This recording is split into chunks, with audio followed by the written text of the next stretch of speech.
right, in order to begin, ladies and gentlemen, adequate notice of the June 13th, 2013 meeting has been provided in accordance with the Open Public Meetings Act by posting written notice and agenda of this meeting on the bulletin board in the municipal building, 1000 Route 10, Whippany, Township of Hanover, and by hand delivering and mailing or faxing such notice and agenda to the following newspapers: the Hanover Eagle, Morris County's Daily Record, the Star Ledger, and by filing same with the Township Clerk. A roll call, please.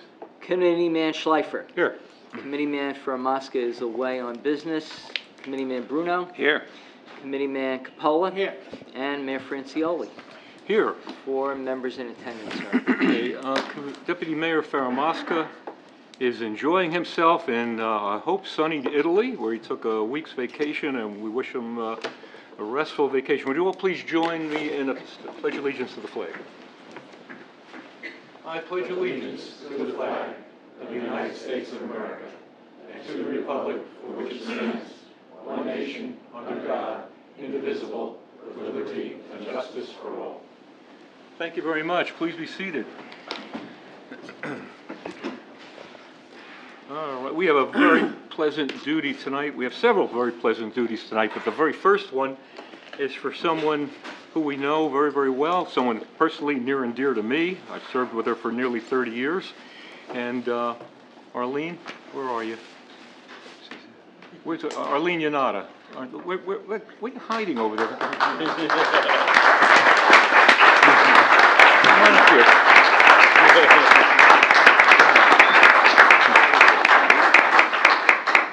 Arlene has decided, after 29 years of serving on the Recreation Commission, to vacate her position. 29 years, you know, Arlene, that's light duty. I mean, give us a few more years here. Having served with Arlene, I think some members of this board probably have. I've never met as devoted an individual, devoted to this township, devoted to recreation, and devoted to our youngsters. Her first and only thought has always been them, and we appreciate it. And Arlene, we'd like to present you with something here tonight as a token of our appreciation for all that volunteerism. So I'm going to ask Bob to join me, Bob Bruno, Director of Recreation. Okay, and nice clock. Very nice. Yeah. Isn't that nice? Yeah. You want one? No, it's not. 23 years to go. I don't even know how to watch. All right, sweetheart. There you are. This was the first board I ever served with when this town was, I was lucky enough to be elected to this town 30-something years ago. Very good. Denise, come on in here. Not enough. Join us. No, join us. That's nice. Yeah. Now come in.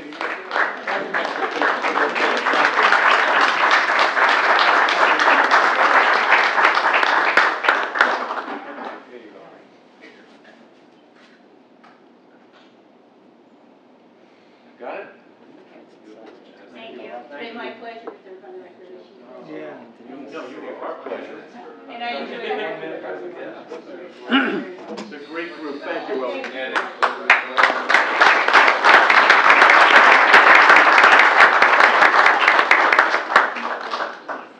A wonderful lady. Okay. I actually enjoyed 8 years with Arlene, serving on the commission with her.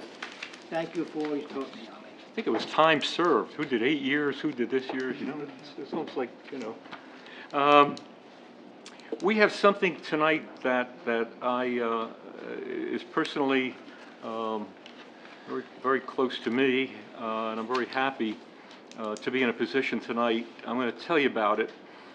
Some time ago, I stopped over at the Hanover Park and Whippany Park High School on a talk, and met with security people over there. And Mike Murphy, where's it? Mike, are you here? Is Mike here tonight? Where's Mike? There you are. Come on, Mike. Come on up front a little bit further where I can see you. This is security for the New York Giants. So what happened? What happened? You know, the Giants. They went off. Yeah, that's...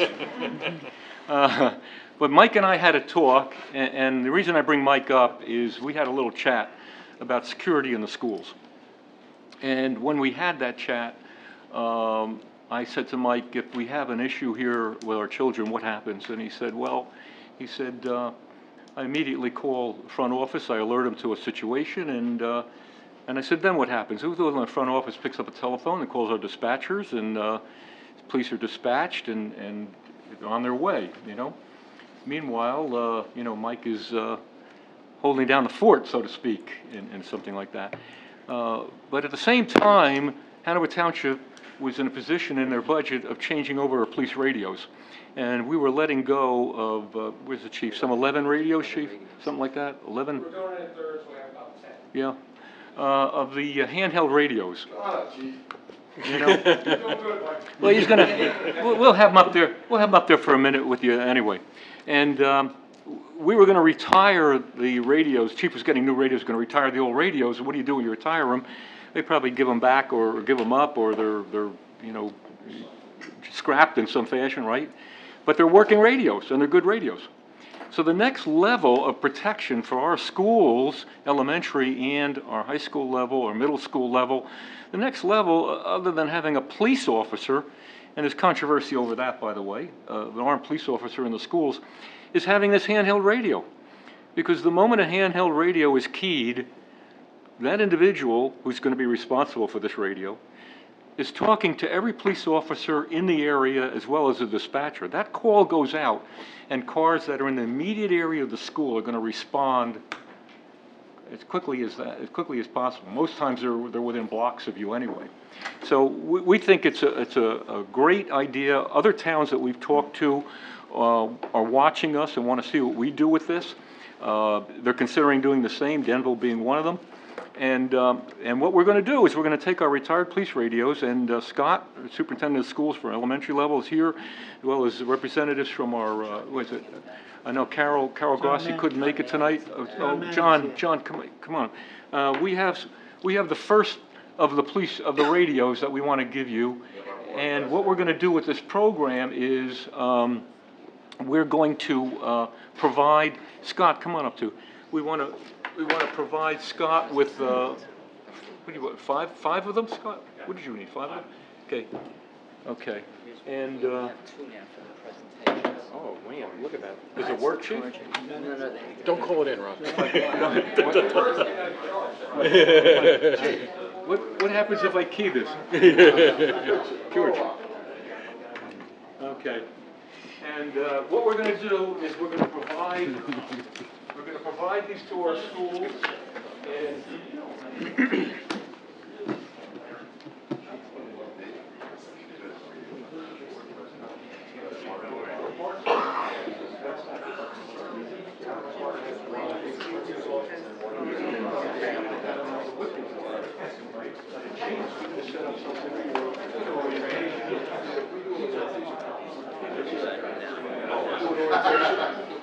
Any chance we have a one of you guys,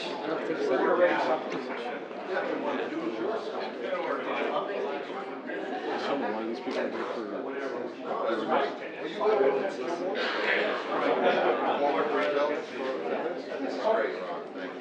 very good.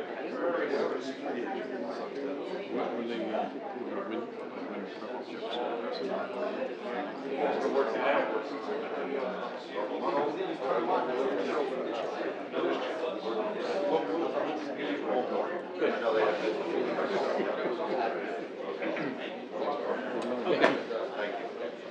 That worked out fine. Thank you very much. Okay, thank you, John, thank you. And the 700 Michael, at the high school, thank you also. very good. It's going to work well.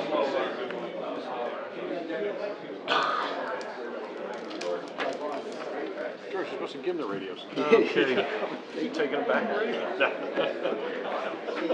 Yeah, I'll call it in. Okay.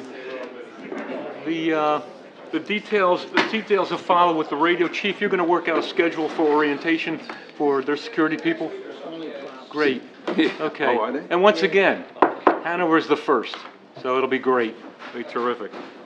Very good. Okay. All right, ladies and gentlemen, at this time, I'd like a motion from the Township Committee to open the meeting to the public for any items not appearing on the agenda. So moved. Second? In a second, all in favor? Aye. Aye. Okay, ladies and gentlemen, the floor is open. Anyone who would like to speak to the Township Committee at this time can do so from the podium, giving us your name, address for the record. Joseph, how you doing? Good evening. Good evening. Joe Mahalko, 12 Anna Terrace, the Whippany section of Hanover Township. I noticed with great interest that these radios that we handed out tonight and being able to communicate with the police department on a timely manner is very effective. As you know, the transmission used in that radio use what's known as the 10 code, 10-2, 10-4, 10-8. Which brings me to another 10. A number of months back, I recall standing in front of this board, and Builder was going to keep coming back and coming back to this board till the people's interest waned. And what do we find but as a possible introduction tonight, but a change for the Jefferson Road property to an R10A. Lord knows what an R10A, but I must credit Mr. Forgione for his diligence, his timeliness, and I think he's almost worn out those that were interested in that proposal. I think that the changing of the designation from an R25 to an R10A needs a little bit more tweaking. The fact that we started with, I guess it was 36 condos, down to 20-some houses, down to 18 houses, down to, at this point, 16 houses. But it's still going to require an adjustment to our code, changing to an R10A, which means that we're facilitating a builder with special privileges. I realize that Mr. Branshaw has diligently worked as hard as he can, and it's a difficult task that he has. I just hate to see us compromise, as I detected from past conversations with the board, that we were generally in consensus that the area should be maintained at R25. Financially, it may not be possible for this particular developer. I say tough.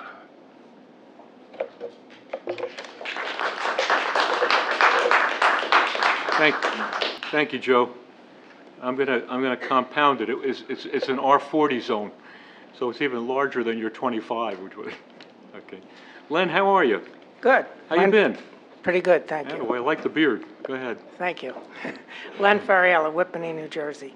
I, too, noticed that you have on the introduction from R40 to an R10 on North Jefferson Road, and I'd like to offer my opinion. I don't see any benefit to the township to do this. It's an R40. It could fit 4 homes, which is what it's zoned for and legally could be built there. I've heard the argument that, oh, we got it down from 36 to 16, but I don't see that as a compromise because what it is really is 4 homes. So, I mean, I don't see that it will serve any benefit to the township to do that. So I'm just offering my opinion and asking the committee to vote no on the introduction of this ordinance. I also noticed that there's another introduction from R25 to BP2 zone on the corner of Route 10 and Jefferson Road. I understand this is for a quick check. And I would also like to offer my opinion that this is a very dangerous intersection right now. We all use it, we all come off of 287, and we all know how dangerous it is. And I I know that we could get some improvements from a developer that wants to develop this property. But I just think that R25 is a good zone, or even a business zone, but when you have retail, and especially with a gas station with cars coming and going, it's going to be an awful dangerous intersection. So I would also urge the committee to vote no on this ordinance. And thank you for your consideration. Thank you, Lynn.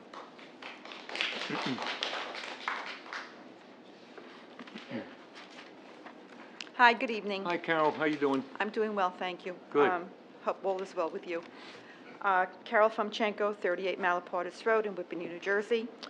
I would like to apply many of Mr. Mahalko's comments to the proposed introduction of ordinance number 18-13. I would like to apply a lot of those comments to this site. I originally had this page and a half of comments to make, but I decided I would spare you because this is probably not the time to give you my feelings on many different aspects of this ordinance. And I'll just give you a few, if you'll bear with me. I attended the planning board meeting on Tuesday night when they reviewed both of these ordinances. And I agree, Blaze has worked very hard to make these, or to create these ordinances for the planning board and for the township to review. And in my opinion, what I gleaned from what I heard on Tuesday night is that this ordinance was created to adapt to the developer's needs, eliminating variances instead of conforming to the existing ordinances. In other words, an accessory building not being considered an accessory building to the primary use, front yard parking, reduced setbacks, entrance into a business from a residential neighborhood, et cetera. I mean, I may have misunderstood some of it, but that's what I gleaned from it. And I tend to think that we tend to do that very often.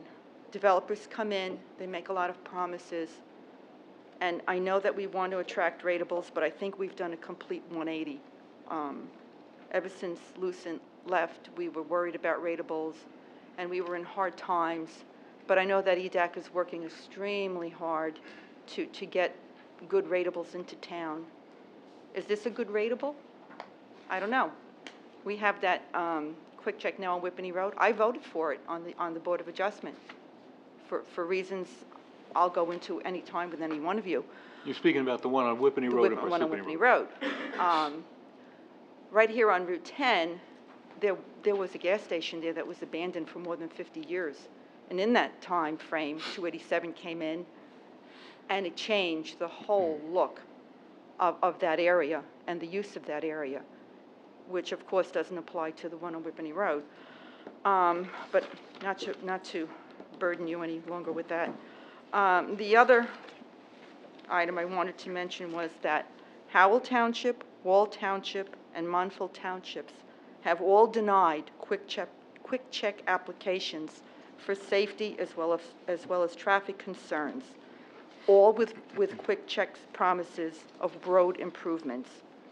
So ironically, if asked, most Hanover Township officials and planning board members, if asked, would, what they think of this particular use for this corner, they would all say that they don't feel that it's the highest and the best use for the corner, but would vote on it because the developer promises to make improvements to the intersection and to clean up the property. This incentive is very attractive to the township and no doubt to the DOT, because they're the ones who have to grant the required road access permits. Because as we remember, us older folks, in 1969, the homes that had driveways on Route 10 had to abandon those driveways because they couldn't use them because of the dangerous aspect of the exit coming off of 287. So now fast forward 40 years later, or more than 40 years later, when the traffic is 100 times worse, and now we're going to let a quick check go across, possibly let a quick check go across the street and have access to Route 10. I just don't understand how that could possibly happen. Let's see here. I guess, and last but not least, the most important reason not to change the zone to allow for a gas station and convenience store is safety. With all due respect, I can't help but wonder how in good conscience the zone change for this use of the property can ever be considered. That's all for now. To be continued at a later date. Thank you.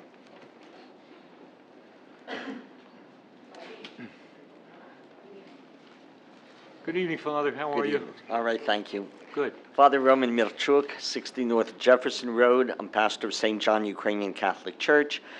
In regard to 1713, we had been at the hearing. We had requested on behalf of the parish that houses be put back from where the rectory is and from where the church is. We don't know whether or not this is in the new plan or not.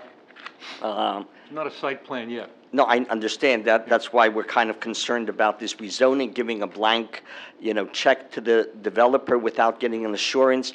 If Mr. Mihalko's residence is further away from that and he gets 50 feet from, in other words, the house that is going to be built is 50 feet from the property line, why is our rectory supposed to be right there where someone can look through the windows? But you're correct. This is nowhere near Him a blank check. Right. So we're kind of upset about that. Right. And we're still concerned about what impact activity on our property is going to have on these houses. We don't want this board or the police department constantly to be receiving complaints that something's going on at the Ukrainian American Cultural Center, Secondly, we would request that perhaps you would extend granting this change also to the other side of the street where our church property is, because I do remember it used to be one thing, and then when we put the sale sign up in 2002, all of a sudden we were informed it was changed to BP, which impacted the sale of the property. Yeah. So we request that whatever you do for that corner, where Kathy's corner is at this time, also be extended to our property on the other side, because it all forms an entirety. If they're going to improve the corner and in the intersection on one side, it should be improved on the other side, and, it has to be sold. We need to build the church. We need the money. Thank you. Thank you, Father. I think that, Father, to answer some of the questions, this ordinance, putting in a zoning ordinance in place is, as you know, is not the site plan at this particular time. I think a lot of things have to go into that site plan that have to be discussed yet. Buffering is critical, especially in this particular situation. There are a couple of key pieces of property that we know are sensitive. I think the developer on this has to also understand they're sensitive, which may mean additional landscaping, might mean berms, might be fencing, might be other ways of shielding to the satisfaction of the other property owners, including the church. And I don't disagree with you that the design arrangement for the footprints of the houses can be worked upon so that it creates the least amount of impact to the rectory and to the church on that side. So I think we've got to get to that point, before we start to put those kinds of controls and regulations on it. But that will occur. Should this pass, that will occur. Thank you. Michael, how are you? Hi, I'm Michael Mahalko, 36 Legion Place currently. I have the property that abuts the slaughterhouse property. I still have some serious concerns about it. I understand why Planning Board came up with this. I know how it got to this. They had approved condos 45 feet high, 36 of them. And for them, this is a great compromise. I still don't see how this bastardization of a single-family home is appropriate. It's not conducive to a neighborhood. It's not conducive to families. There's no outside. I tried to read the ordinance, didn't quite understand all of it, but I think in some spots there, it allowed a 35-foot rear yard. Is there any place in town where that's acceptable, a 35-foot rear yard? That seems very small. I think they're trying to compare it to Windmere, which is consistent with property on the other side, about a 40-foot rear yard plus buffer areas. You know. Okay? Again, like Father was speaking, we're kind of giving this an open-ended go-ahead. It's still not what we're looking for. All he did was take a condo and cut it up, put some space in between. The one nagging question is, what's the benefit to the town? Nobody has said, this is why we should do this project. Other than accommodating a developer, putting more money in his pocket, there is, no one has explained to me why we should allow this to go through. Yes, it has been vacant for a long time. It only came up on the market last year. It was on the market for a month or two until Forgione came in and put it under contract. So it got gobbled up in 2 months. It's not like it was sitting with a for sale sign out there for 6 years. This is a viable piece of property. There are developers who can come in and do single-family homes in the R25 or R40 range. I think that's a better suited for our town. The extent of the overdevelopment that's coming down the pike, it's crossing the line. We're getting too congested. We're getting too many people. We're starting to overburden the systems. And we don't have the capacities to catch up. Yes, it's only 16 more homes. But how many times do we keep saying that? It's only a few more. It's only another 70. It's only going to be another 700. At what point do we say enough is enough? Do we want to be known as the condo capital of Morris County? We're here. This is why we stayed here. And we do whatever we can to stay here. And people that have left want to come back. We're changing the dynamics of the town. I don't think there's a need for it.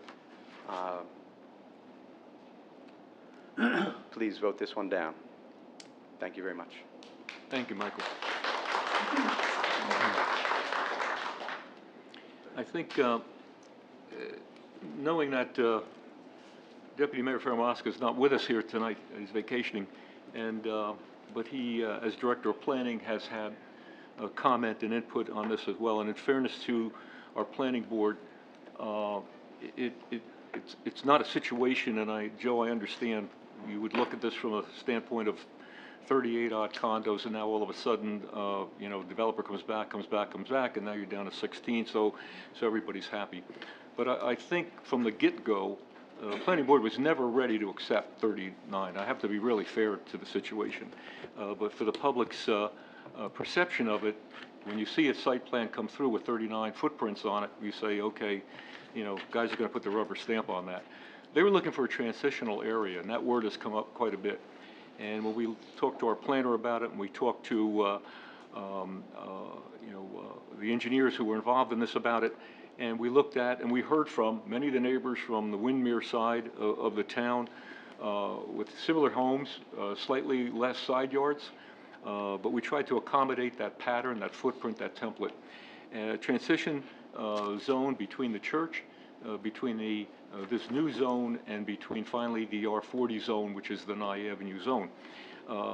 The Planning Board was rather unanimous in the end decision to offer this to the Township Committee, recommend this to the Township Committee, but again, in defense of the way they went about this, they certainly didn't do this as a manner of accepting Mr. Forgione or any developers beating him down to these many units. I think a great deal of thought went into it over a lot of months. You know, it's controversial. Some will not like any change in the zones around here. The present zone, the R40 zone on that property, goes back to the 60s. It's been the slaughterhouse, you know, for all of those years, and then finally remained vacant to this point, and until this developer reared his head.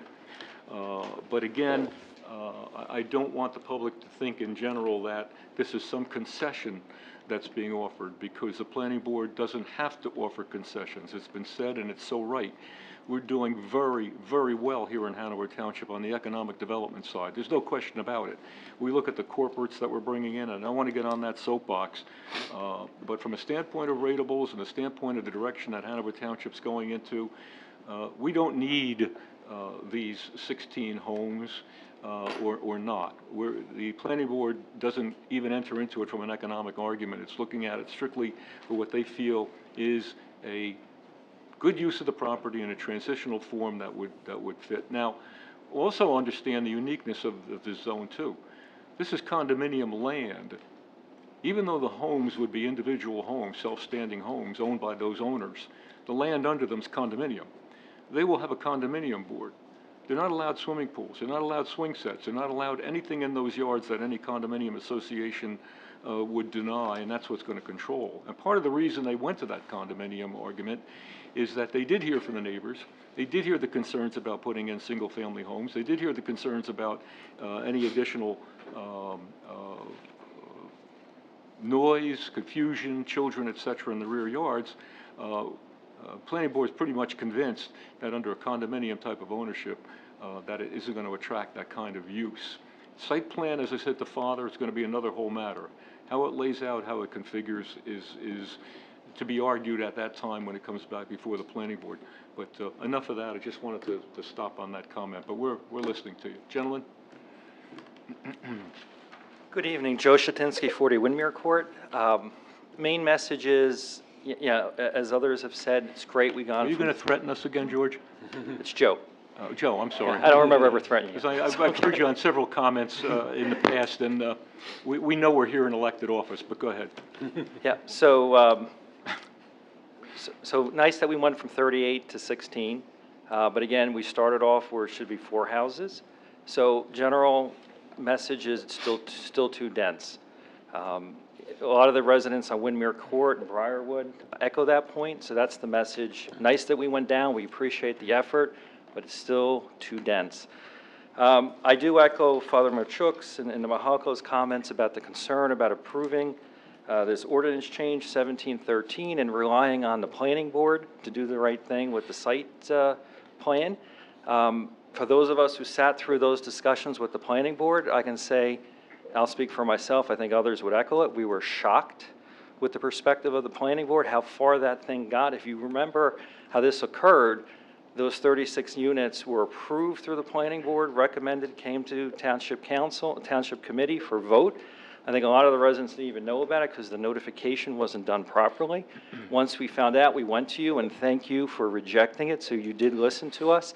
But the fact it went through planning board for 36 units is shocking. You counseled us to work, to go to the planning board to express our concern. We did that.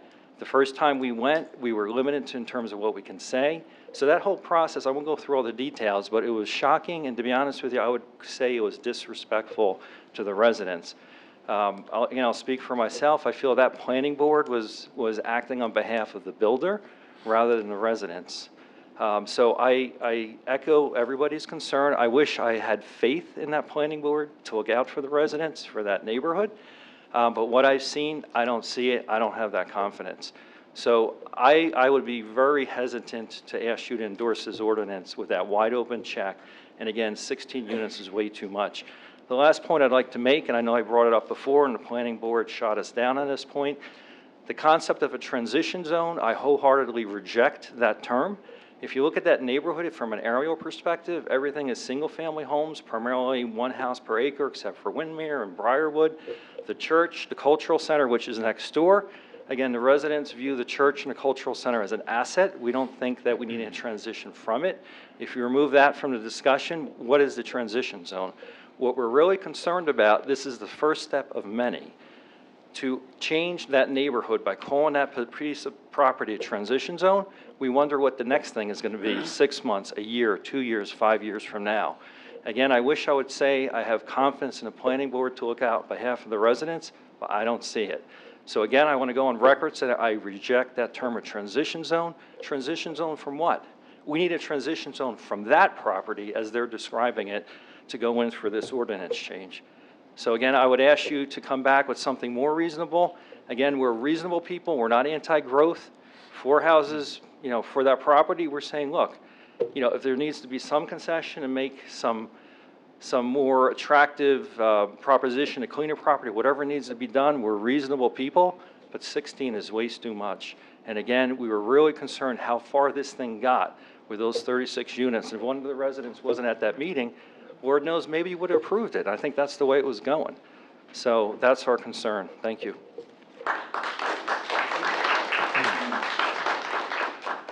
Thank you for your comments. Hi, Diana Murray, 2 Hilltop Circle in Whippany.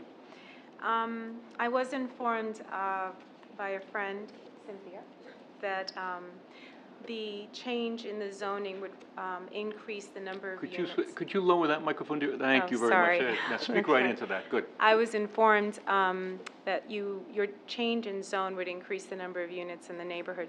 I moved to Whippany 4 years ago from New York, and one of the things that attracted me to Whippany were the low taxes, the excellent schools. The area is beautiful, and this does concern me. I guess I'm a very new resident considering how many years others have been here, and I'm concerned because I still don't understand what allowing a 16-unit condo brings to the town other than higher taxes for us.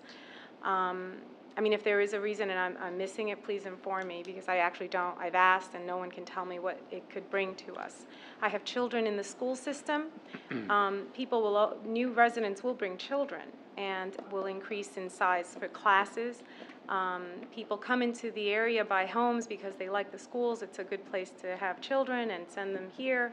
I'm concerned what's going to happen in 10 years when you've got more children.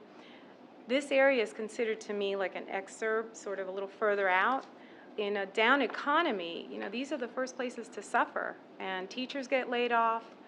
Now we'll have bigger classes. We were able sort of to get past this during these hard economic times because we didn't have such a large majority of children in the area that were using up a lot of space. So I think these are, more population, more congestion, all the things that everybody has said before me, but as a newer resident, I totally see where they're coming from, and I think this really needs to be taken into consideration. I certainly do think you need maybe stores, Starbucks or something else, but more families.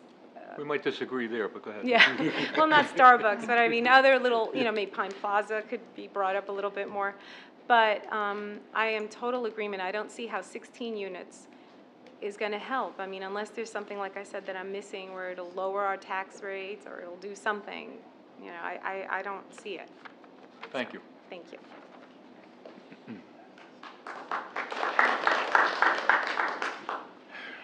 Ed Moscarello, 27 Malapartis Road. I came here tonight to talk about the quick check, but listening to these people, I just had a remark about Windermere, because I was at all the meetings. When they made it R10, it was a cluster. Once it was being built, the planning board saw what it looked like, and they vowed never to let this happen again. And for at least 3 years, that's all they ever talked about. We made the biggest mistake by allowing Windermere. And you just said this project is consistent with Windermere. So is the town changing? You're asking me, Ed, to validate a comment that you made about the planning, but I can't validate that. I mean, I'm going to take you on your... Fairmosca isn't here because he was on the planning board. And I'm So sure he would verify So was I it. at the time, and I'll tell you, if you'd like, how Windermere came about, but that's... I know exactly how it came about. Forgione donated 22 acres as part of the cluster. Called transfer of development rights, isn't it? Right. Okay. Okay. And where's the 22 Now, he also Right. donated a soccer field. Uh-huh. Now, the 22 acres that he donated were wetlands. They couldn't be built on anyway. So instead of the 10 houses, it was an R40. Instead of 10 houses, he got 39. You have the same situation going here. Why doesn't the town stick with the zoning?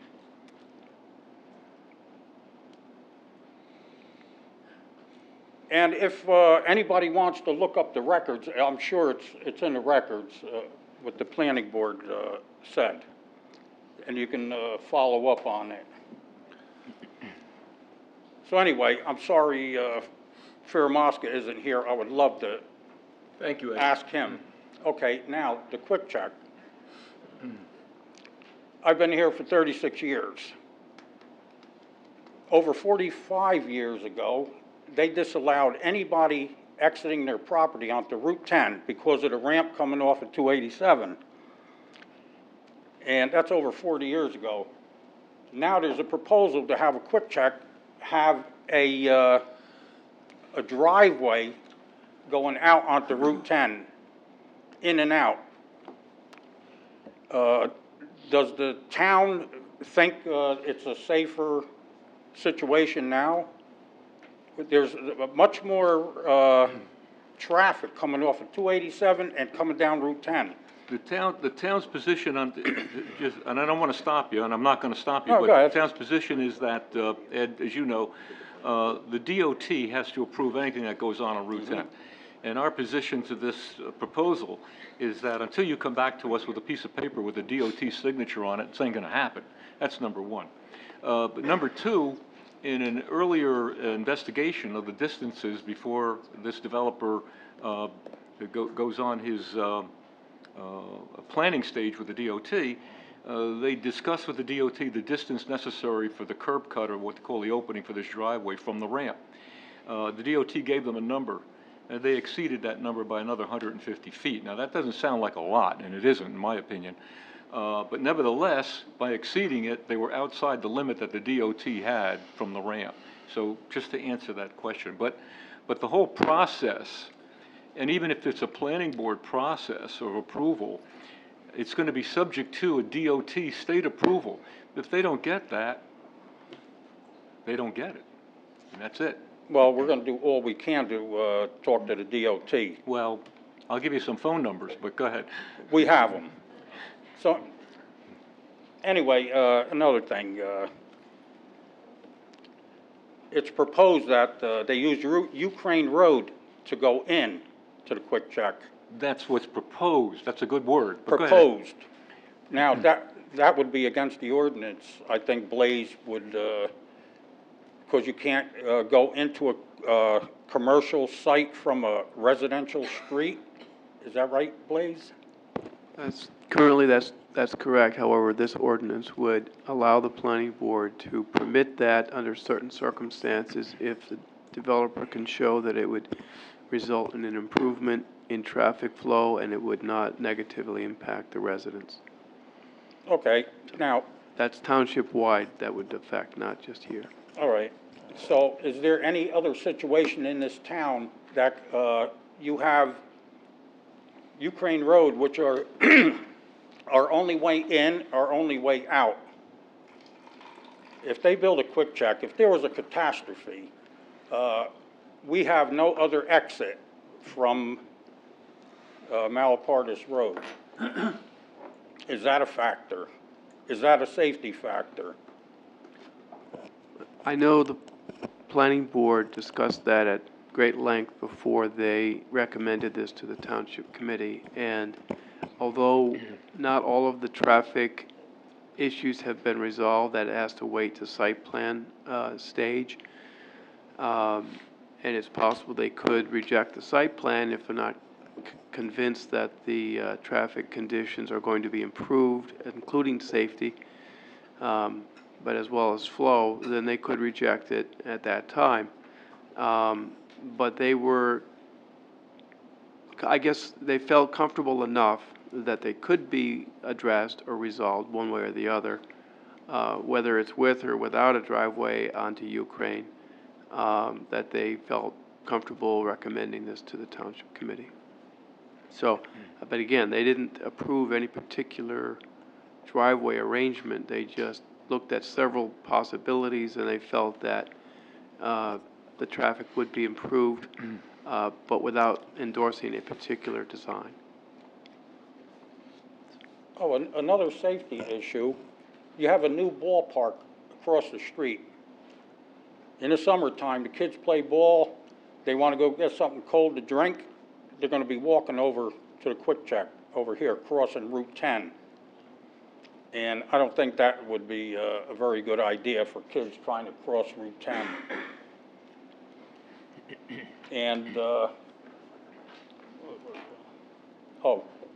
Tuesday I was at the planning board meeting, and they were discussing the site, and no one was really for it, to put a Quick Check and a gas station there, but they said, well, what else are we gonna put there? So that's the attitude, that's why the planning board scares me. So I urge you to table this vote, and hopefully it'll never come to a vote. Thank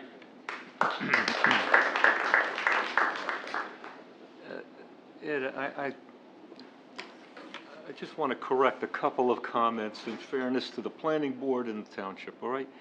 And the acreage that was given up under transfer of development rights so many years ago when I sat on this board, please, okay? 8 homes could be developed on that land. It was not wetlands. 8 homes, and I'll dig up the site plan if you'd like to see it, okay? And in turn, in acquiescing to certain requests, we moved to transfer of development rights and gave additional density, including the soccer field, to the Widmer site. And by the way, I might add that there was a time in this room when some comments were made by some past committeemen how the density of Widmer was something that we never want to do again. And we had residents from Widmer here and stood up and said they loved their homes, they like what it is, and they moved here for those particular reasons for that size home. So there's always 2 sides of the desk here, Ed. But let's just keep all the information. And secondly, you made a comment that it sounded like the planning board said, well, you know, we've got no other good use for it, but this guy comes along with a gas station, so put the gas station up. That's not true at all, right? We examined any plan that came through. We can't designate what the kind of retail use would be. We're going to allow retail in the zones. Could be a dress shop, could be a candy store, could be a drug store. This happened to be, when it comes forward, all right, and let's make an assumption it's going to come forward, all right, is going to be a Quick Check with a convenience store and a gas station. But it wasn't done in a vacuum where we said, okay, we'll accept it because it's the only thing that came down the road. If there are other uses that would come in, I think the planning board would invite that. But this is the one that came forward. This is the application that was made. Township can't control who makes application for their land as long as it's in conformity with the zone that's prepared there. So again, you know, my defense of the planning board. Okay, but you can control if they get an approval. And what was it? We had a meeting with the developer, and we were talking about the traffic. They were going to put another lane in, turning lane going in. And they didn't know what to do about Ukraine, about making a left-hand turn out. So they suggested that we cut through the Quick Check. So to me, when people hire a traffic expert, and the traffic expert doesn't even know what to do with it, and then they make a statement like, you can cut through the Quick Check to get to Route 10. He wasn't condoning that, and I think that statement might have come from a planning member, but the point is he couldn't condone that, although he said that the developer, the applicant, Quick Check, would not object, quote unquote. Okay. But let's keep it in its proper perspective. That's not going to happen. Okay, not going to happen. Thank you. Anyone else like to be heard at this time, please? Hi, I'm Andy Mahalko, Michael's wife. We're building a house on 7 Nye Avenue, which abuts the property at for the old slaughterhouse, ordinance 1713. Not going to talk a long time. I didn't prepare anything to say. I just wanted to come up here and state my opinion again that I still think 16 single-family homes is high density for that area. And also, I agree with Joe about the whole planning board process of how, you know, back in September, when we attended the town council meeting, when we found out at the last second that the planning board had already approved 6 condo units for that site, We tried to get the word out to citizens, and people showed up. And I don't believe you when you say that the planning board didn't really have an intention of approving that.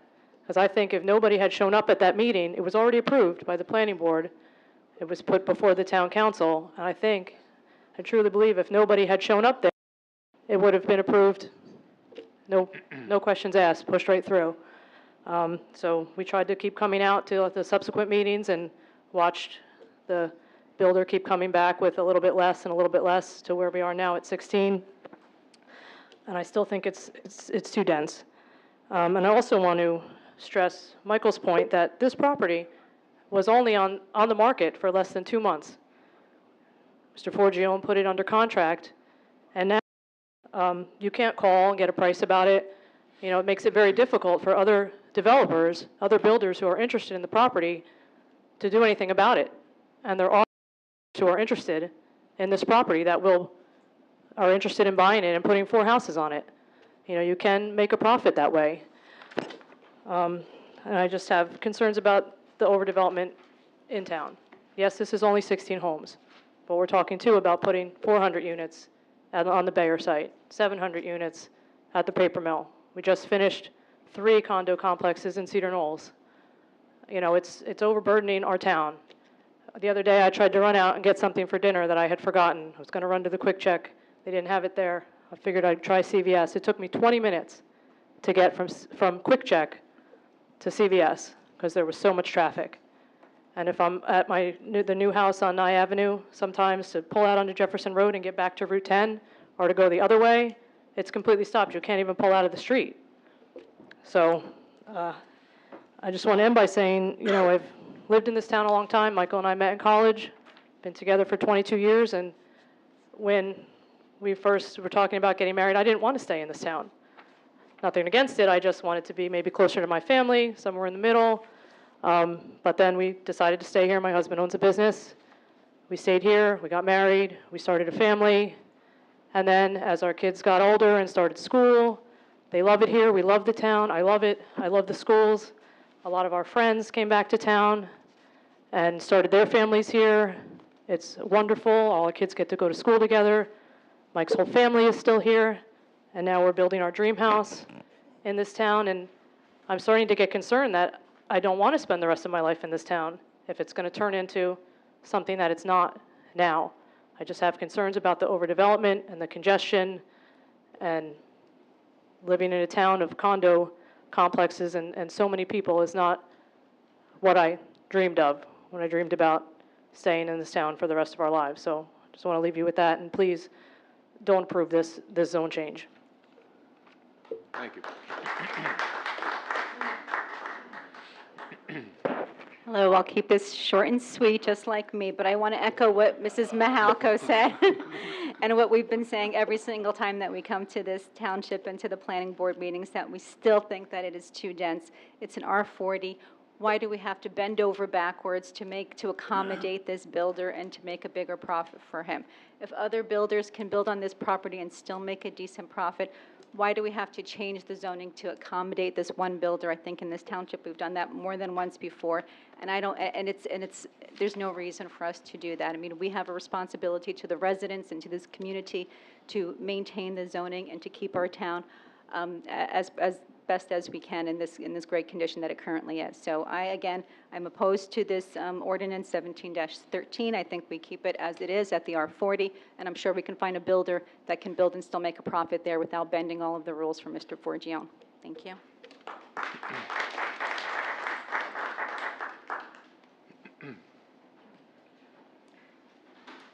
Anyone else like to be heard at this time? Hello, my name is Zoe Ebelhair. I live at 15 Crestview Terrace. I'm new to this town. I moved in about a year ago with my fiance.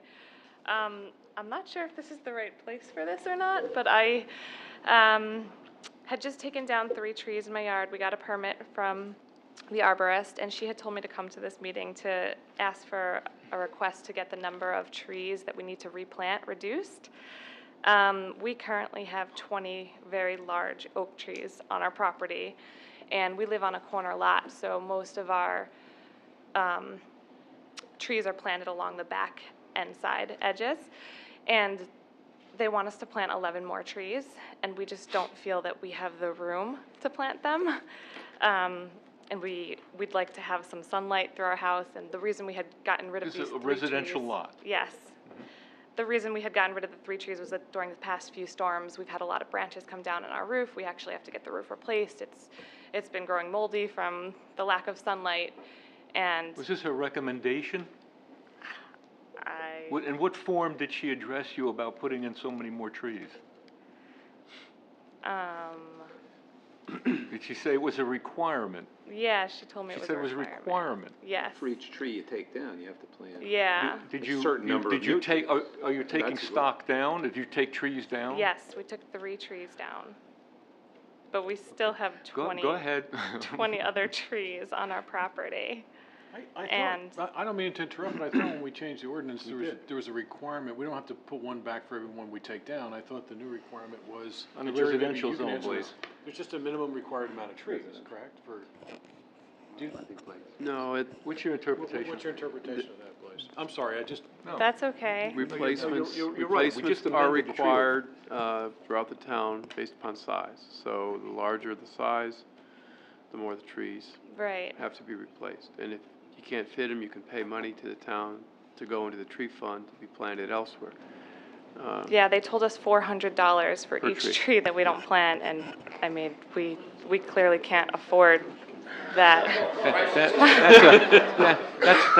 That's a bargain. We were 700 at one Oh my point. gosh. Well, So Blaise, what are you saying? That's a, Right now, that would be a variance, because it's in the zoning regulations. To get relief from that.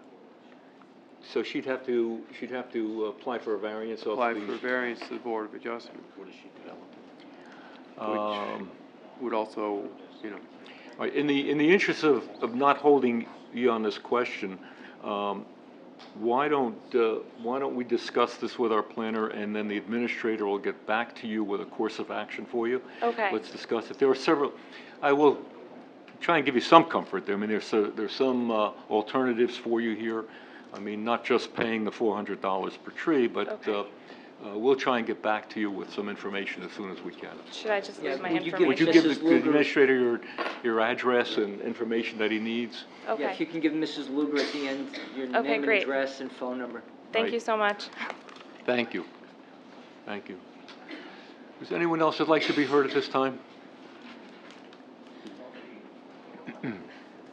Are you leaving, Pete, or are you going to say something? Oh, okay. He's had enough. You have, okay. All right, ladies and gentlemen, at this time, if there's no one else from the public that'd like to be heard, I'd like a motion to close this portion of the meeting. So moved. Moved and Second. seconded, all in favor? Aye.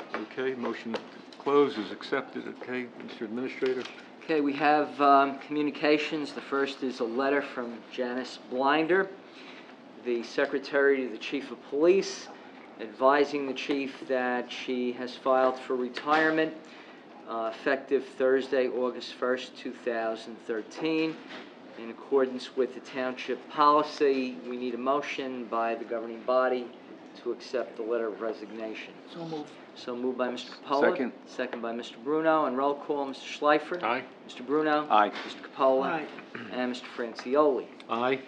We have a request from the Board Secretary, Business Administrator of the Board of Education for drawdown of taxpayer monies in the amount of $1,784,635. That's for the local school district. May we have a motion for approval? So moved. So moved by Mr. Bruno, seconded by Mr. Capola. On roll call, Mr. Schleifer. Aye. Mr. Bruno. Aye. Mr. Capola. Aye. And Mr. Francioli. Aye. So approved. Final communication is transmission from the Fire District Number 2 Fire Commissioners of the 2012 Annual Audit, which is available for public inspection. As we move on, ladies and gentlemen, we have the following department reports, also available for public inspection in the Administrator's Office. They include the report of the Chief of Police for all activities conducted by the police department during the month of May. The construction official has submitted his report of building permits, certificates of occupancy issued for the month of May. The township's property maintenance officer has submitted 2 reports of all of her activities for the periods ending May 22nd and June the 13th. And finally, the Superintendent of Public Works, Buildings and Grounds, and Park Maintenance has submitted his reports for all activities and projects completed by the Public Works Department during the month of May. And the Township's Chief Municipal Finance Officer has submitted his report as treasurer for the receipt of all revenues through June 13th. And the Township Engineer has submitted 2 reports, project status reports on all engineering projects as of May 23rd and June the 13th. Once again, all those reports are on file in the Administrator's office.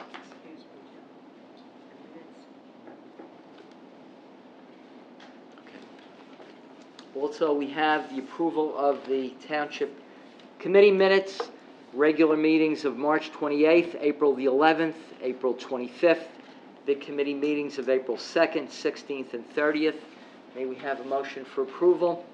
So moved. So moved by Mr. Capola, second by Mr. Bruno. On roll call, Mr. Schleifer. Aye. Mr. Bruno. Aye. Mr. Capola. Aye. And Mr. Francioli. Aye. And now we go to engineering payment letters submitted by the Township Engineer. These are the following payment letters on recommendations. First payment to Ramtown Floors by Design Incorporated for the Community Center Floor Replacement Project. Total amount due, $36,165. To Stanzial Construction, LLC, the resurfacing of B Meadow Parkway from Reynolds Avenue to Fenwick Road. Total amount due, $47,419.26. $28,654.51. Okay, ladies and gentlemen, we now continue with the next portion of business for consideration on introduction. This is docketed as ordinance number 17-13. It's an ordinance of the Township Committee of the Township of Hanover, amending and supplementing Chapter 166 of the Code, entitled Land Use and Development Legislation, by changing the zone classification of Block 9202, Lot 15, as set forth on the tax map of the Township, and also known as 62-66 North Jefferson Road. Would be a change in the zone from the R40 zone district to a new R10A zone district, and also by adopting standards for development in the new R10A district.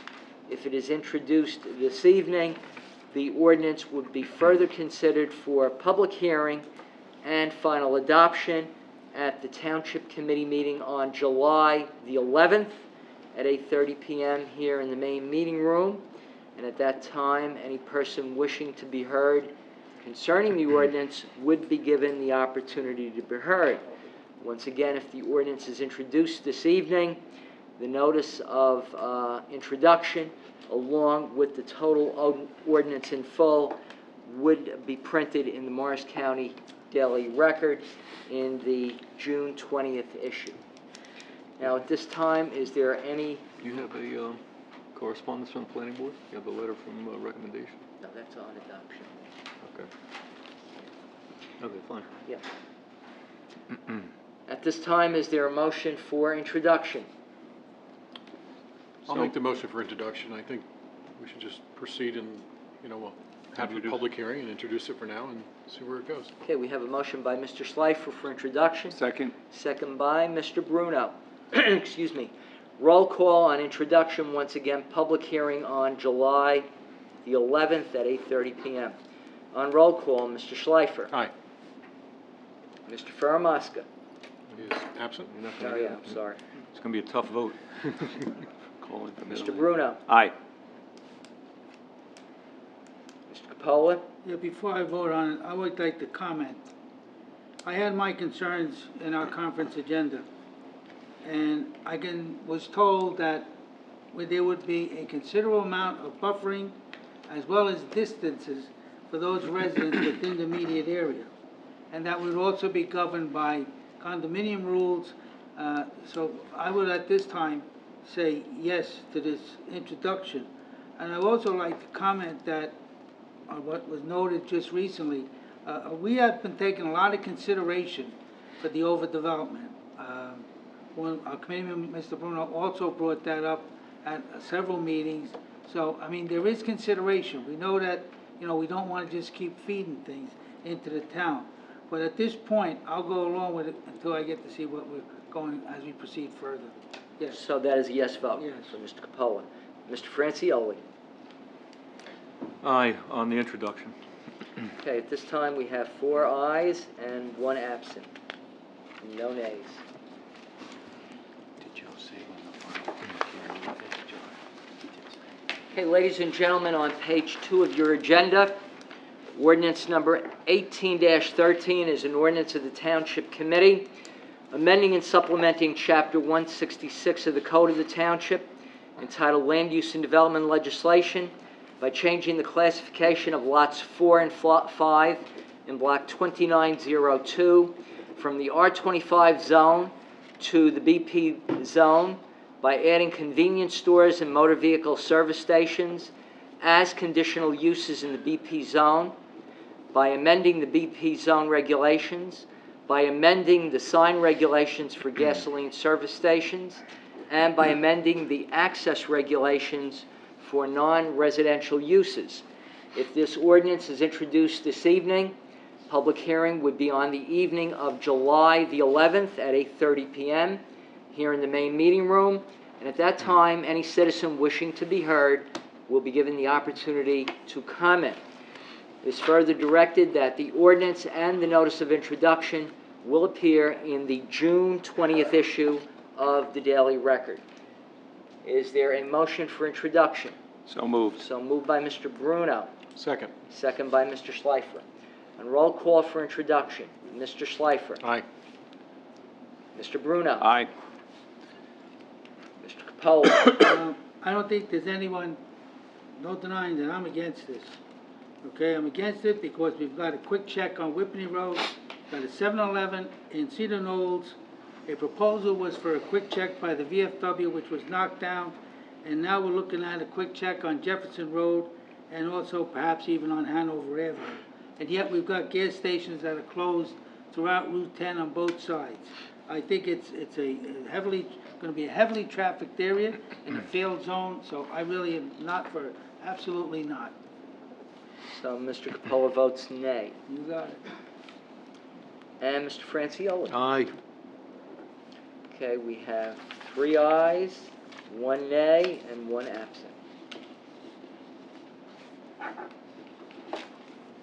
Okay, ladies and gentlemen, as we continue with the next portion of business, we have resolutions as a consent agenda. I'm sorry, we have one more ordinance, ordinance number 19-13. This is amending and supplementing Chapter 166 of the Code entitled Land Use and Development Legislation by revising the regulations for above-ground storage or processing tanks. Once again, if this ordinance is introduced this evening, the public hearing is scheduled for July 11th at 8:30 p.m. here in the main meeting room. And at that time, any person wishing to be heard concerning the ordinance will be given the opportunity to do so. The ordinance and the notice of introduction will appear in full in the June 20th issue of the Daily Record. Is there a motion at this time for introduction? I'd like to introduce, and I'd also like to make a comment on it. I think this is probably one of the better environmental ordinances we're going to have in a while. I have a thing against underground tanks, period. Every one I've ever seen, my involvement with the fire department leaks after so many years. We just need to do away with them. Have more size property, have above ground tanks, burn them, and put some bushes around them, and let's stop polluting our township. So I'd like to introduce, Jeff. Okay, we have a motion by Mr. Schleifer. Second. No, the only comment I have to piggyback on what Ken had to say, I think when the planning board considered this too, the other thing that they were looking at is a request for 10,000 gallons. So we're not really going to put a stipulation on that. We're going to have that as part of a site plan request. So it could be as little as 1,000, could be 4, 2, 2,500, 10,000. But they would be above ground, and they would have to have containment areas for them, because we're getting more and more of our corporates that are looking for, since these storms, that are looking for power generation systems, and they're going to need large fuel supplies other than CNG. So, And the only way they can do it is by putting underground tanks in, which we don't want. In my opinion, they all leak. So let's, which we don't want. Start doing it a different way. No, I'm sorry, Joe. Go ahead. We have a second by Mr. Capola, I believe. Yes. Second by Mr. Capola. On roll call for introduction, Mr. Schleifer. Aye. Mr. Bruno. Aye. Mr. Capola. Yes. And Mr. Francioli. Aye. Okay, we have 4 ayes, no nays, and 1 absent. Now we'll proceed with consent agenda for resolutions. Excuse me, can I make just one request? July is a very busy vacation season. July and August are very busy vacation season. Is there any way that we can move the public hearing to September, when everyone's back from vacation and the public is able to attend? I remember I was the only person sitting here last August when 17-13 was introduced. Myself and Mr. Mahalko here were the only 2 people, because everyone else was on vacation. Is it possible to move this to September, so that the public has the opportunity to come and talk? I don't know, you can set a later date. Discretion. Then away.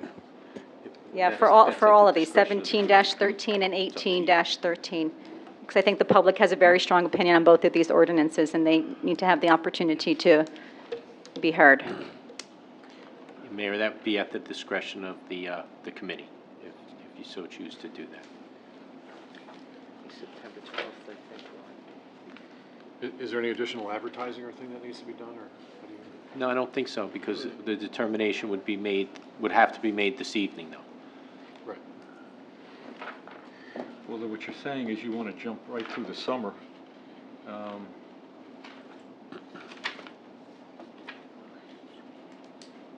I don't know, what's the committee's sentiment on it? It's allowed. I don't have a problem with it per se. I don't know how to, Fred, when would we publish that?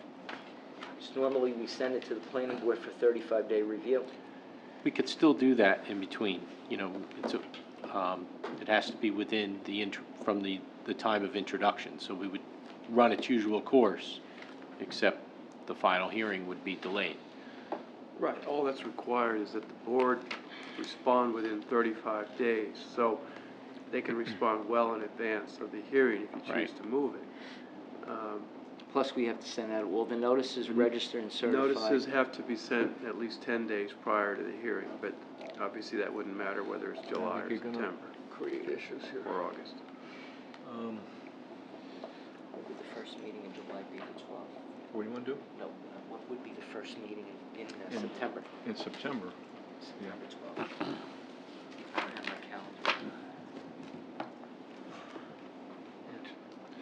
September 12th? September 12th. Would be September the 12th, would be the next meeting then, for that motion.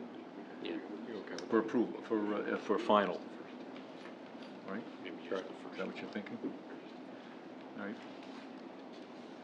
Gentlemen, I'm not hearing anything. Well, then I think we need to do it as a formal motion then. Yes. Okay, It's so allowed. then, Fred said it's permissible. Yeah. It's permissible. This would be just for ordinance 17-13. And The 18:30. young lady is asking for Proposing. 17 and 18. And 18-13. So do we have a motion from the Township Committee to change the public hearing date from the July 11th to Thursday, September the 12th at 8:30 p.m. on ordinances 17-13 and 18-13? Sure. Is there So such a moved. motion? Have a motion by Committeeman Bruno, So moved. second by Committeeman Capola.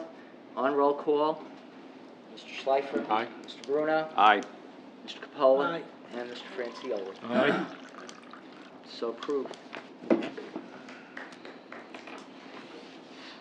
Okay, on the resolutions as a consent agenda, are there any questions from members of the governing body on any of the resolutions? Nope. Seeing none, hearing none, may we have a motion to approve the resolutions? Second. Have a motion, second, all in favor? Aye. So approved. Also, the raffle applications on a consent agenda. Any questions about any of the raffle applications at this time? Move to be approved. We have a motion by Mr. Capola. Second. Second by Mr. Bruno. All in favor? Aye. So approved. And the last item, ladies and gentlemen, payment of our bills. Total amount due $4,843,370.65. So moved. We have a motion. Second. Second by Mr. Bruno. All in favor? Aye. So approved by voice vote. Mr. Chairman, members of the committee, that clears the agenda of the business administrator, township clerk, and I thank you. All right, thank you, Joe, appreciate it. Gentlemen, any other comment from the Township Committee at this time? Yes. Robert. From Recreation. Change gears a little bit. Hard to believe looking at the weather, but we're coming up pretty quickly on 4th of July in our summer concert series. Actually, our 4th of July fireworks celebration will take place on July 2nd at Whippany Park High School. DJ from 6 o'clock till 8 o'clock, a little different this year. And the Hanover Wind Symphony will be performing from 8 till 9:15 with a selection of patriotic music. So we encourage everyone to come out early. Don't wait till the fireworks start. You're going to miss all the music and entertainment. Then the following week, the summer concert series will begin at the Brickyard. The dates there, July 8th, Yes, 15th, 22nd, and 29th. And I know the first act is the B Street Band playing a selection of Bruce Springsteen on July 8th. So we do have a busy July. For those who are not going away, there's going to be a lot to do here in town. So please make note of the dates and come out and take advantage. Thank you. Thank you, Robert. Okay. Ken, anything? Nope. Yes, No? George? I'd like to note on the, actually for issue we had with the school security, in conjunction with what took place this evening, there was a meeting that was held with Mr. Pepper, Chief Gallagher, Lieutenant Roddy, Ace Gallagher, and also Joe Giorgio and myself concerning this whole issue. One of the letter went to the Board of Elections asking that Salem Drive and Whippany Park High School be moved to the Whippany Fire Company, B Meadow and the middle school to the community center, and Mount View to Cedar Knolls Fire Department. The letter went to the Board of Elections. One thing is for sure, especially with all that's going on now, there will probably definitely be no change for 2013. Whether or not the chairman of the Board of Elections approves the letter that was sent, and we have the change, we won't know that until sometime in 2014. In the meantime, Chief Gallagher immediately issued a directive whereby a police officer will be stationed at every school polling location from the time the election begins until the election is over. And just so that everyone understands, the polling locations are pretty much when you walk right into the school, you walk into the gym area. So in that regard, the police officer is right there, and he stays there from beginning to end. There's also legislation that's currently in the state senate determining whether or not they're going to require the schools to be closed on election day. How far that's gotten, I'm not sure right now, but as we progress further, I'll be glad to let everyone know. And we also should be aware that there's 3 special elections coming up. Another primary on August the 13th, another general election on October the 16th, which, so you understand, is a Wednesday, and then we have 19 days later, a general election on November the 5th. So just, you know, obviously people will get enough notification on what's going on, but that's pretty much where we stand as far as the elections and as far as the safety. And if I might interrupt, since we have the president of the board here and also the superintendent of schools, we may have a problem with polling districts with certain of the elementary schools for the August 13th primary, which will probably necessitate change in polling places for at least, I think, Scott, 2 or 3 of the schools. So that's something we still have to work out, but it's something for the benefit of the public, since we're recording these proceedings, that they're aware of that possible change. Right now, you're the 4th district that's making a change. So it's not, you're not unique to it. It's going to be interesting. That's Thanks, it. George. Is that, you had that? or That's do you have it, other- thank you. Okay. All right. Just a few remarks, very briefly, and I know this was a very emotional evening, say to see, for a lot of our neighbors. I want to comment on one thing, being now being indoctrinated to social networks. Occasionally you'll find my name on Facebook associated with something hopefully very nice going on in our town. But I did want to comment about some things I've been following, and I think Township's guilty of not disseminating enough information to the public, and there's got to be some other vehicles. I think one of the vehicles we're talking about on economic development is putting out a quarterly print newsletter that you get in the mail. Not all of us are on the websites all the time, or want to be, and there you go, Joe. But in any event, I think it's important to understand some things here, because we're concerned as a township committee, and some of my members here are concerned as a township committee, and they all don't have the privilege of sitting on the planning board as Farah Mosca and I do, and it's limited to the information that we can possibly share with them. But let me start with this: density housing. There's a concern in the township that we're, quote, now overdeveloping again. And I use my same quote. There's nothing to develop in Hanover Township. It's only redeveloping what you have. But rezoning does cause additional development, and that's where it comes in. So where JCC is concerned, and you heard that there's high-density developing going in, I've been reading about that. I found it very interesting to read about it, because I'm learning some things myself. That is not going in, right?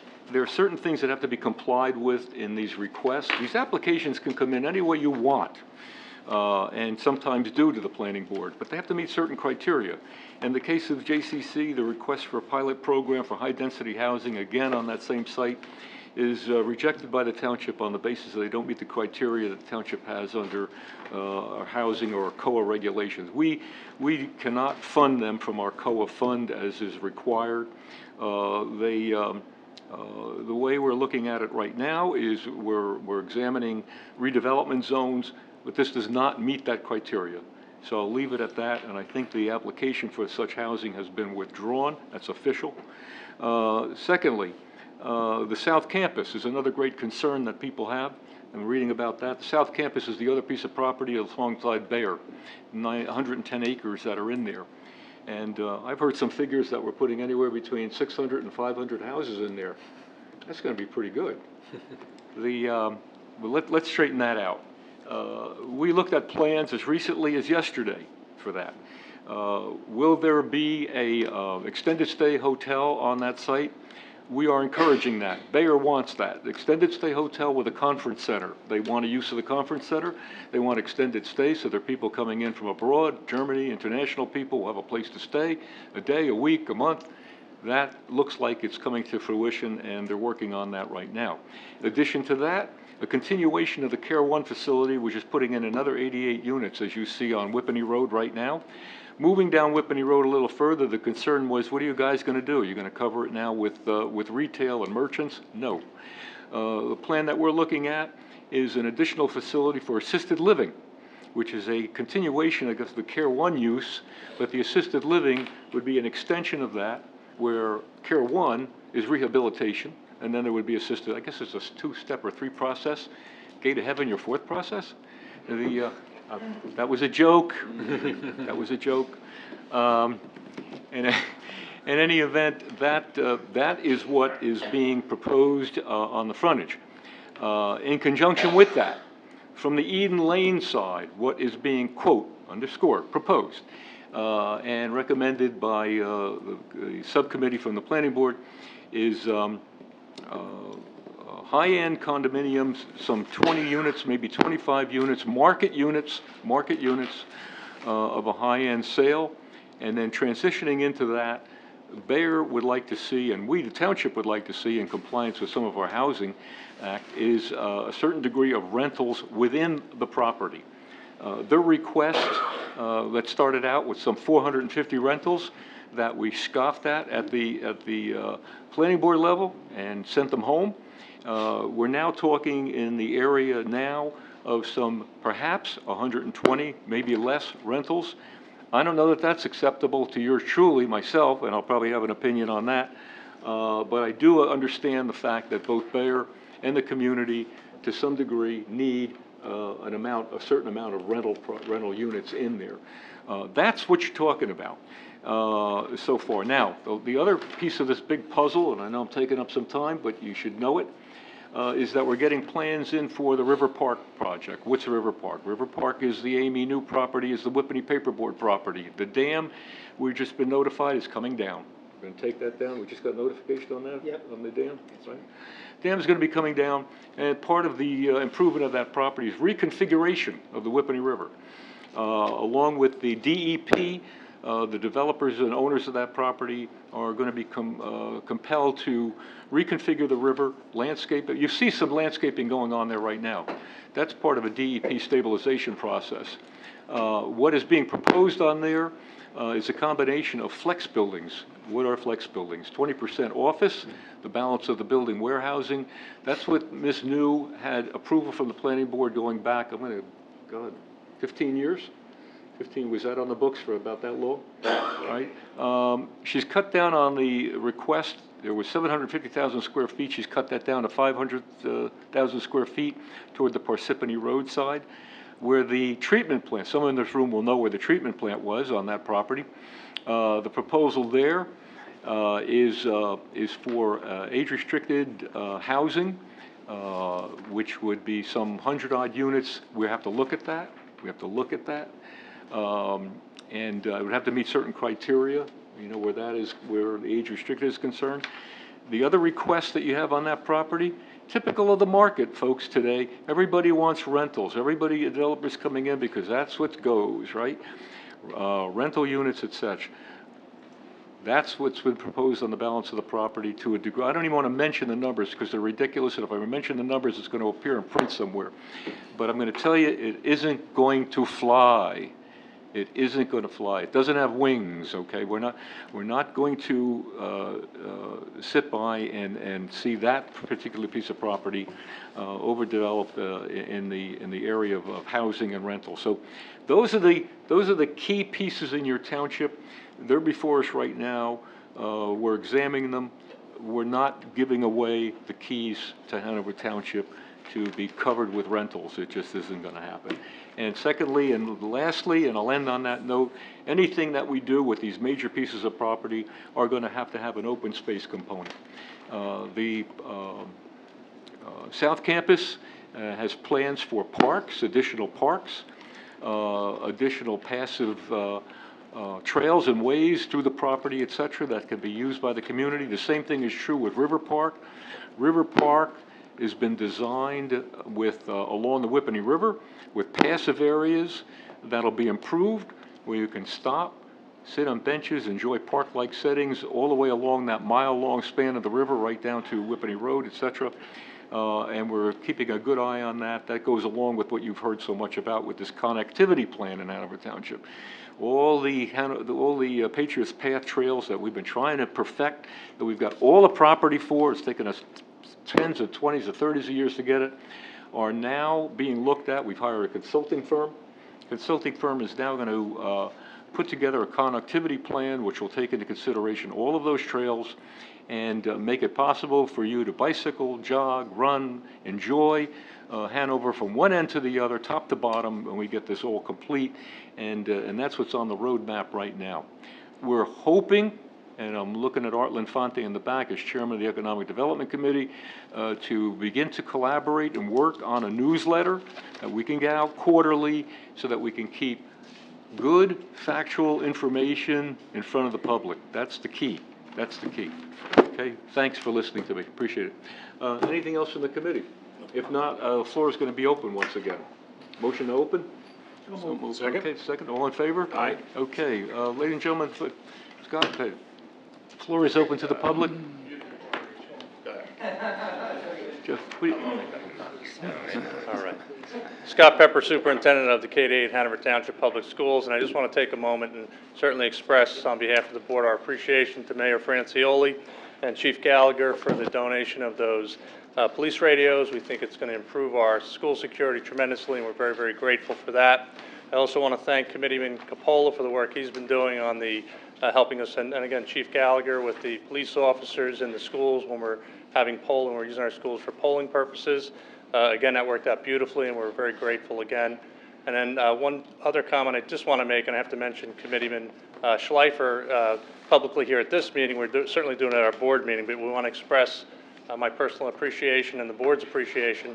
Committeeman Schleifer recently donated a beautiful drum set and a bass guitar for our music program over at Memorial Junior School, and we're very, very grateful for him and his very generous donation. So I wanted to say it at this meeting, because we'll say it at our meeting, but certainly I think it's important that all of you recognize Kenny for his donation as well. So thank you. Thank you.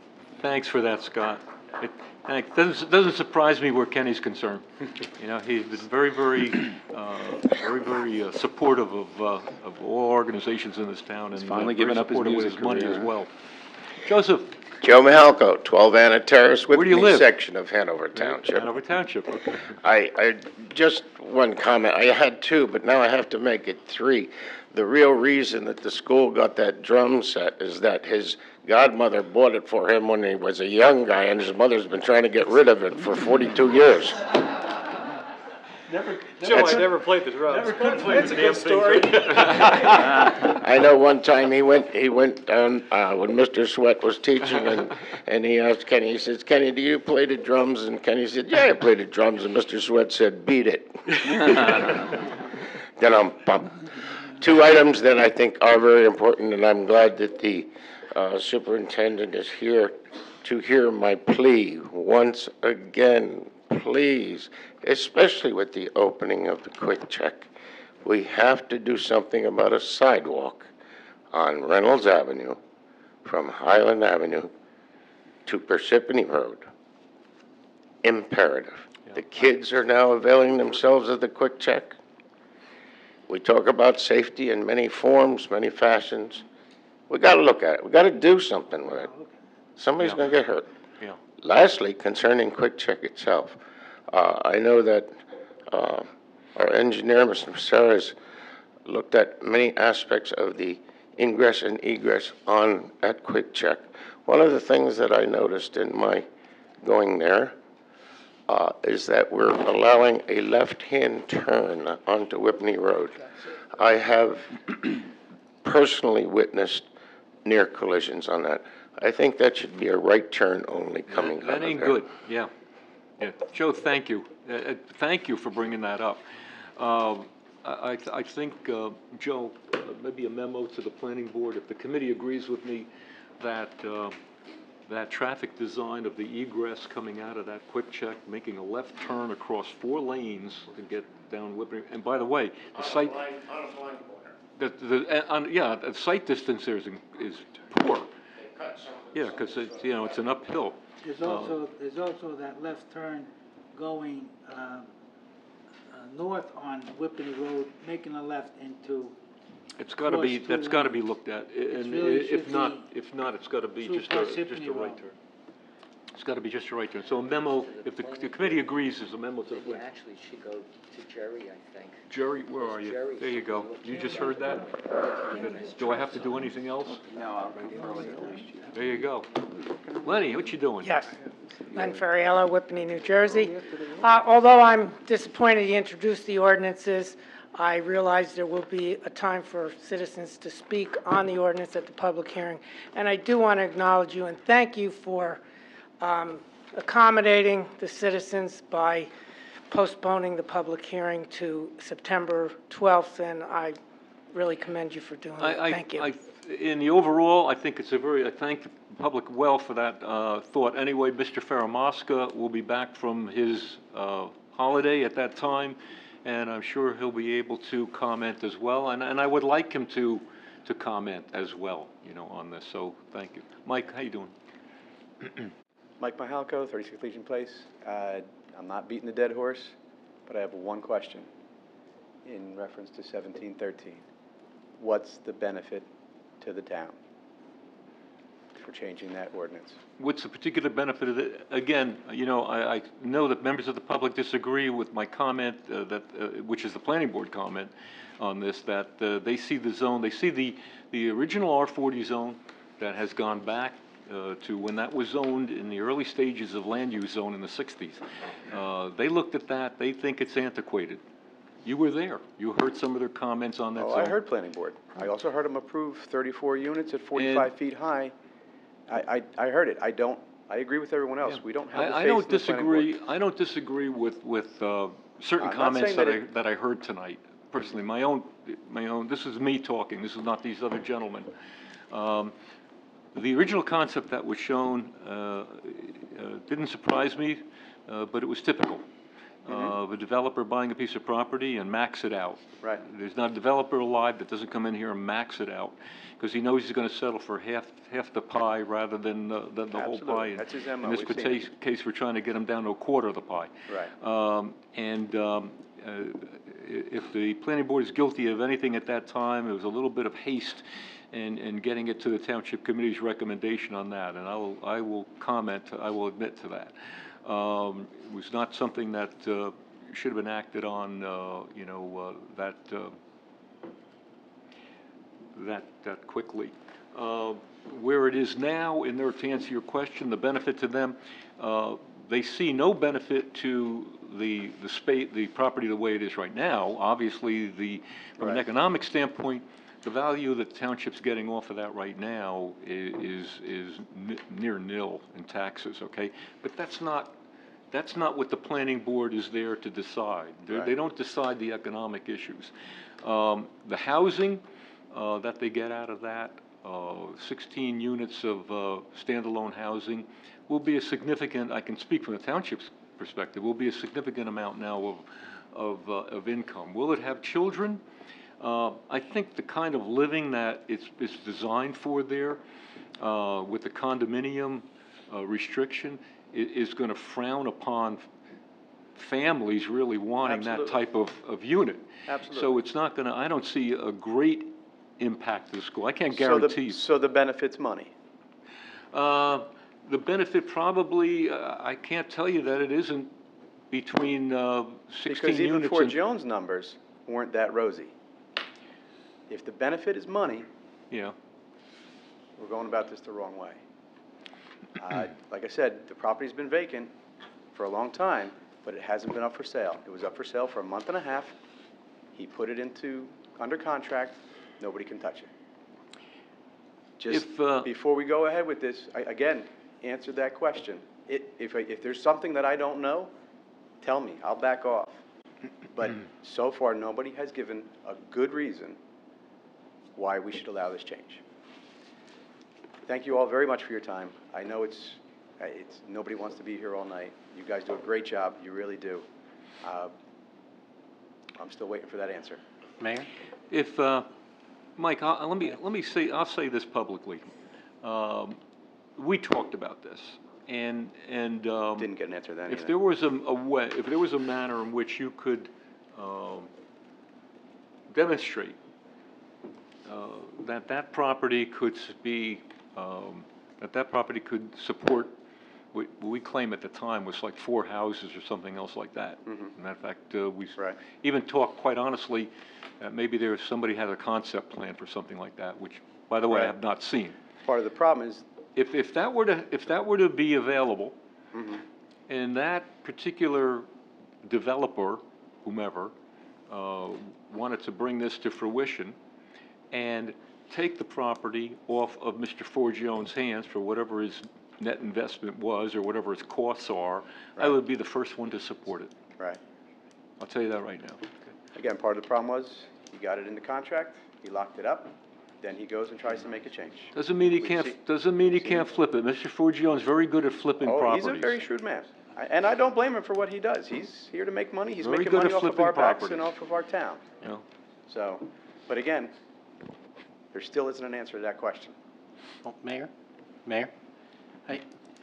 you know, I don't want to, I want to be very careful when I answer this, because I understand your question.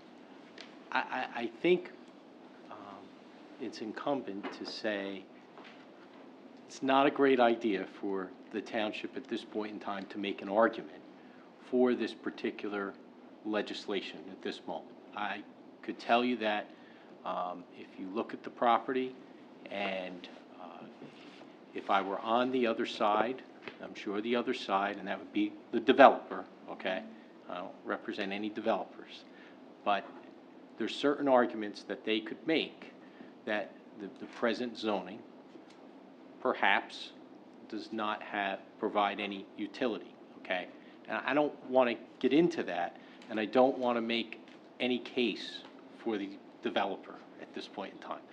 But I think, in fairness to the committee, to answer that question, let's just suppose the mayor answered and gave a whole litany of reasons, and let's just suppose going forward, either the developer were to come back and say, based on those reasons, I want even more, or the committee were to take a different direction at the next meeting. I don't want the record to reflect that the committee couldn't give a reason. I'd rather just say, at this point, the committee just elects not to give a reason. There'll be another day. But I think in fairness, I just don't want it to sound as though, you know, they couldn't give a reason. I think it's better if they just don't under the circumstances and make a case for anybody else, if that makes sense to you. Absolutely. Okay. I understand what you're saying. Okay. But I think you all need to answer that question. There's obviously a lot of passion against it. I've spoken to the developer. He can sell ice to an Eskimo. He is, I walked out of a meeting going, geez, maybe I do want 36 condos. And then realized, what did he just sell me? And he's very good at what he does. But again, there's passion against this. Please consider the answer to that question. Thank you. Thanks, Michael. Floor is still open. Joe Shatinsky, 40 Windmere Court. I'll make it quick. I generalized about the planning board, just saying I didn't have confidence in him. I think that was echoed by other residents.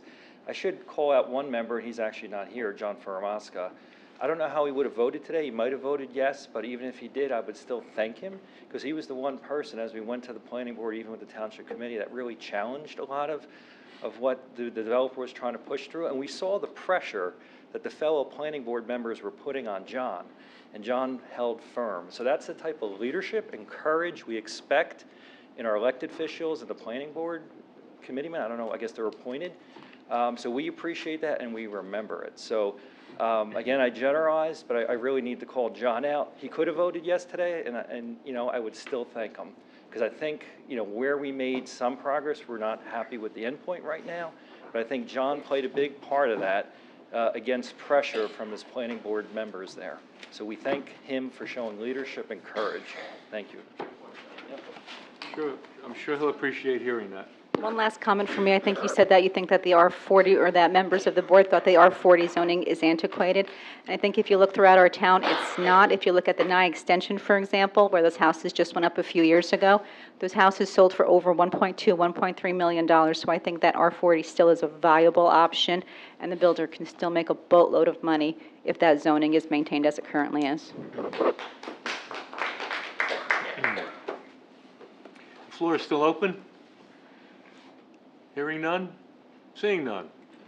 Motion to close. So moved. Second. All in favor? Aye. Motion for adjourn? So moved. So moved. All in favor? Aye. Committee stands adjourned.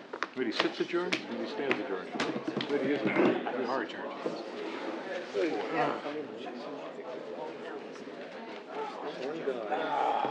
And a yellow carrot. Yeah, he's at the planning board.